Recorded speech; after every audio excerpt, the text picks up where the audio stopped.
Hi guys, Jen with Astrology and Earth Magic, and I'm here with a little astrological wisdom to guide you through setting up an electional chart to find the best time to travel. If you're going on vacation, it's all about timing and trying to find the best possible time to have the best possible outcome.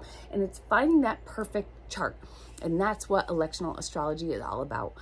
So not many of us can pick, the exact time or date that we can go. So we're pretty much, have constraints with our everyday lives, with our jobs, and with maybe flights that we're booking, trains, whatever. So with this vacation that we're going to be going on, we do have a little more leeway because we're driving and not flying, but we still have those constraints. We have to wait till we get out of work. And we'd like to go within, 24 hours of that time. So we're trying to find the best time within that 24-hour mark to see what looks the best for us. So if you have a program like Solar Fire, it really helps because you can click back and click ahead to just kind of tweak that chart a little bit to get that ascendant just right. If you don't have anything like that, you can get it free. Put all your information into AstroSeek, and I think that one works just as good. So set the date and time when you kind of plan on exiting the house. It was when you shut the door, lock up, and you're on your way. That is the start of your vacation to me. So the one that I ran is this right here, and it seemed like a pretty logical time. Of course, it could have been a little bit later, a little bit earlier, but this is the one that I really liked because it has Libra as the ascendant. So I'm going to show you the chart here. So I'm going to have it here, but let me show you it, what it looks like if you were going to use AstroSeek.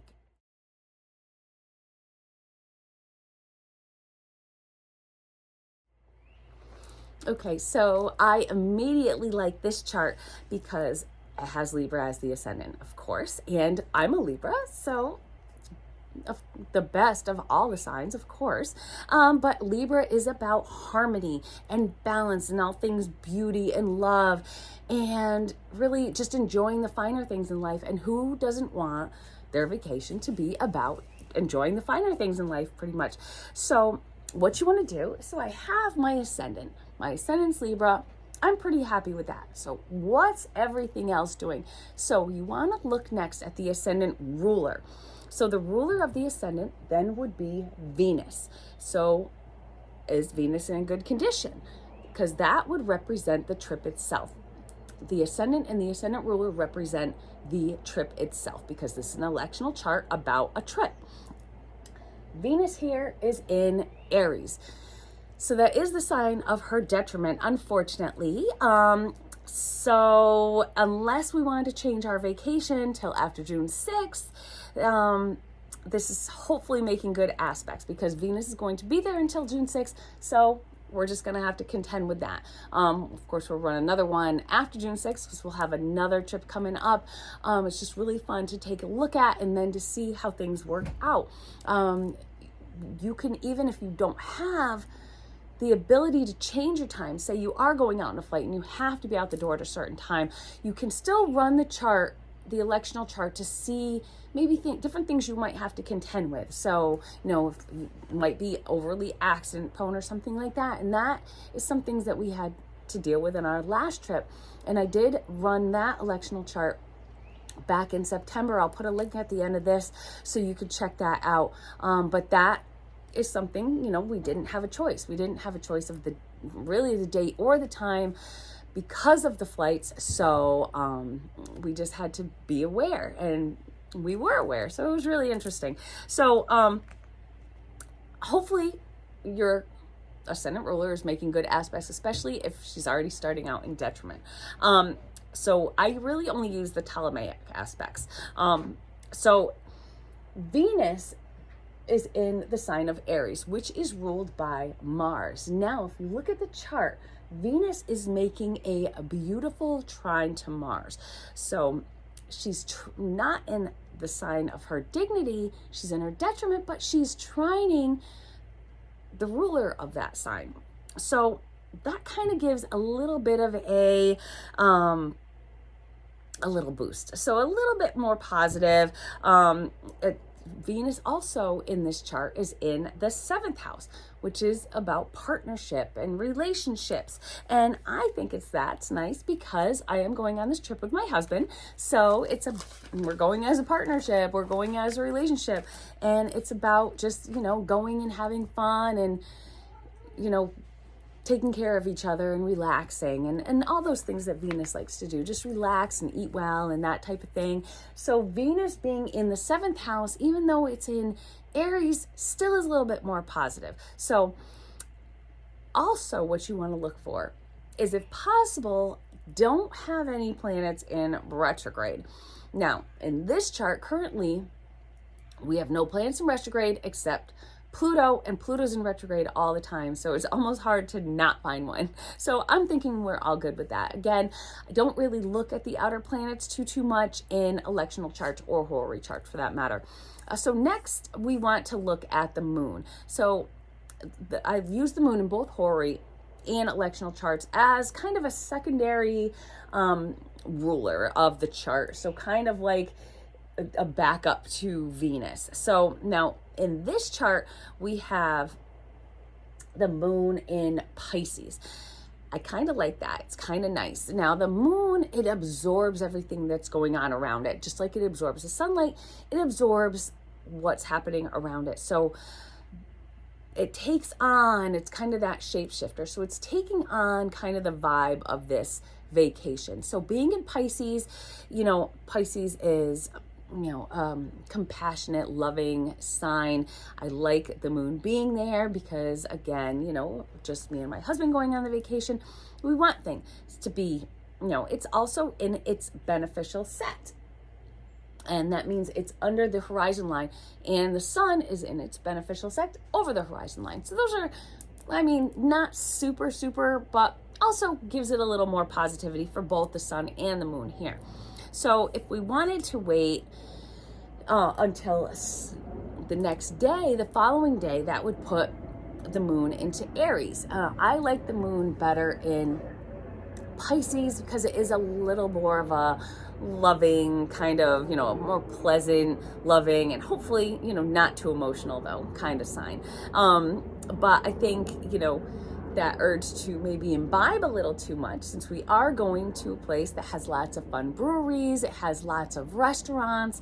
I think over imbibing could be an issue that Pisces might bring into it, especially with the moon in there, because the moon is always looking for that, kind of sustenance and just being filled up and being warm and fuzzy food, that type of thing.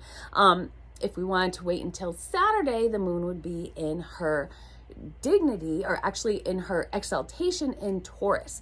But that would really just cut the vacation a little bit too short. So again, this is how I can say you're working with these time constraints to find the best possible time within the constraints that you have. So every other planet, we have to settle with where they are because they're all much slower than the moon. The moon is really the one that you can move around a little bit. The moon and the ascendant, those are the ones that you can tweak a little bit day by day. All the other planets, they take a lot longer to get out of a sign, so you're kind of going to contend with them where they are. Just pray for the best. So you next want to check the moon's aspects. So we have a nice sextile to Mercury. So we have the moon here, sextile Mercury. So that could be, good conversation, getting along well, having a good time, hopefully having a good drive there. But it does have a square to Jupiter. So I'm not too happy about that because Jupiter does make things, kind of accentuates things a little bit. It is a wider aspect. It's a 7-degree orb. So that makes me not as concerned about it. Usually anything that's over 3 or 4, anything over 4, I kind of ignore, but I thought I'd just put that in there because I think that with Jupiter involved in a square, it could possibly and with Mercury in there as well, could add some traffic, could add a little, a little intensity going on, and that it's in a square to a a water sign and it's in a water sign, the weather doesn't look great. So I think we're going to be contending with that. So I think Jupiter is going to kind of accentuate the fact that we might get some rain. Water might be a factor in this vacation, and not maybe the most pleasant factor in the world. So luck may not be on our side when it comes to that. So when Jupiter is that sign of luck, or that planet of luck, if Jupiter's in a bad square, luck may not be on your side. So next I want to look at the house for long distance trips. So this isn't going to be a flight, but it is going to be an overnight stay for a few nights, and it's about 3 states away. So I consider that a ninth house. But you can also look at the third house because you're driving and that's more closer, but I would say that's more like day trips. So because this is an overnight stay, like I said, we're going to look at the ninth house, and that house is Gemini. So the sun's in Gemini. That's good. That's positive. Just peeking in, just getting into Gemini at 1 degree. And then Gemini is ruled by Mercury. So Mercury's got a lot to do with this chart so far, who is in Taurus. And then we want to look, if you do want to look at the decan. If it's not in its dignity or detriment, you want to look at that. And it is in a good, not a decan ruler either. So it's kind of just sitting there in peregrine. But no dignity, no detriment is always a good thing. So if we did want to check the sign opposite, which would be the third house, and that's more short travel. So maybe the day trips that we take while we're on vacation, looking at the third house, which Sagittarius is the ruler. So the ruler, well, it's Sagittarius, but the ruler then is Jupiter. So Jupiter is in the ninth house. So that's kind of little accidental dignity, just like we have that accidental dignity with Venus being in that trine with the ruler of the sign she's in with Mars. So you see how kind of a negative can be pulled into a positive. So even though Jupiter's not making the best aspects and that Venus is in her detriment, it doesn't mean that they're both, negative. And also, Jupiter is in its detriment as well. So we have our two benefics both in detriment.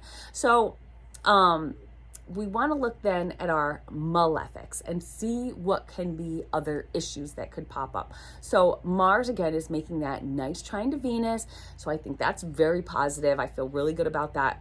And as far as how we're going to be getting along, I think it's going to be nice and not aggressive in any way. But Mars is square to Mercury. So I worry a little bit about mostly the actual drive itself with Mercury, since Mercury is the ruler of the ninth house, representing the trip, can be representing the trip and actual getting to the trip. I think we need to be careful there. I'm sure it's going to be a very, busy holiday weekend, lots going on in that way. So I think we're just going to have to contend with probably a lot of traffic, and with Jupiter up there in that ninth house, it's going to exacerbate that a little bit as well. So other than that, I think the Mercury is sextile to the moon and to the north node. So the goal here is to have a fun, loving, and relaxing time. And I think that is a good sign. So, but maybe we'll have to flip off a few bad drivers. And if we have to, we have to. But, hey, you got to do what you got to do, right?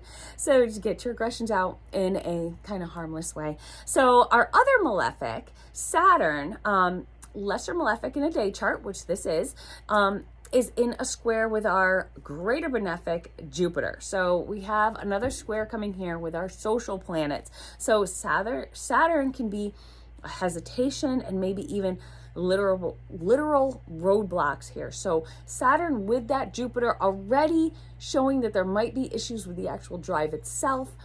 Saturn, I think, is going to be showing that there's going to be a lot of stops and starts and, a lot of, probably traffic jams and things like that. So, that Jupiter just kind of expands on that. So kind of just getting prepared that it's gonna take a long time to get there. I think traffic's gonna be a bitch. I think that's gonna probably be one of the worst things on this vacation. But again, doesn't really matter what time we leave because these planets are slower moving. So even if we left a couple days later, they're still going to be in that square. So, or at least separating a little bit more, but it's still going to be pretty close. So unless you really change the whole date by months, it's still going to be in that square. So you're still going to be contending with that. So both benefics are in their detriment. Jupiter up there in its detriment of Gemini, and then of course we still have that Venus in Aries, but they're both making some good aspects. They both are aspecting, and they're just the Jupiter, not so much, not really liking that one, but I think the Venus is something that we can deal with, and I think that one's going to be positive. So on a positive note, the Sun is sextile to Saturn, and that is by 1 degree. So, pleasant aspects want to have, the malefics all tucked away, and they kind of are. So we have Mars up here in the 11th house, and then we have Saturn in the 6th house. So we just kind of have them tucked away and not the houses that we really want them in. We don't want them in the 3rd or 9th house of travel. We don't want them in the ascendant, and we don't want them in the 7th house of relationships. So pretty happy with that. So on a positive, the Sun is sextile to Saturn and Neptune within 1 degree. So our goals and our visions of having a good time and working through these issues will hopefully working through these traffic jams, if that's going to be the issue that pops up, hopefully that's it. Everything should all be good. And I don't pay much attention again to the outer planets unless maybe there's a really concerning square going on or something like that. But even in this chart, we have Uranus is only in good aspects. So Uranus is that one that you just never know what it's going to act like. It's sextile to Saturn and to Neptune and to the North Node. So maybe a good surprise or something that you, work for or dream for. We shall see.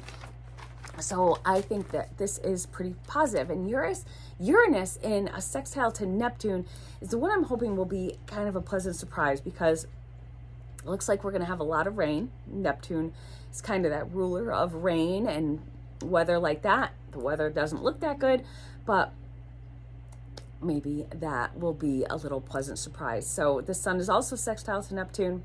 So a loving bond with my husband, myself, and even with Jupiter in square causing it to rain a lot, could not be so much of an issue. So that's basically it. If you are looking to go on vacation and you'd like me to take a look at the chart and see what you think, just go ahead and hit me up in the comments, and I would love to help you out. I'll post a follow-up in the comments myself when we get home to see how it all worked out. And I would love to hear from you, see what you think. And again, if you have a chart you want me to look at, I'd be more than happy to. And we can see what we can tweak, and I will... Sorry about that. I have this cough, so that's another Saturn thing we have to contend with. Oh, it's just one of those things, But hope to see y'all soon. You want to stay tuned, because I'm going to be putting up some fun things that we're going to be doing on this vacation, showing you some fun places to eat, places to shop, and great things to do while we're there. So I will see y'all soon. Bye for now.